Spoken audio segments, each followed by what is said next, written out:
কি বলেন? আপনারা দাওয়াত দেন নাই, আপনাদের জন্য দাওয়াত দিয়েছে। তো এবং এই অঞ্চলে কি মুভমেন্ট হয়েছে, কি এটার প্রভাব পড়েছে, যার পরে আমাদের নিজস্ব স্বাধীনতা, সার্বভৌমত্ব এবং ভৌগোলিক অখণ্ডতা ওতপ্রোতভাবে জড়িত। আমরা জানি, সবাই অবগত আছি, একটা চিঠি করতে হবে, কোথায় যাবে?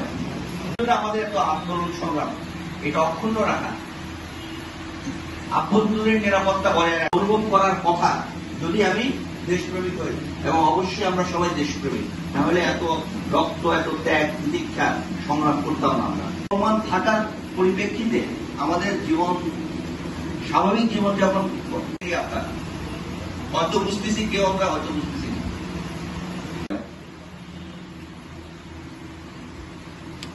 দেশ বাঁচলে, দেশের অস্তিত্ব থাকলে সকল ধরনের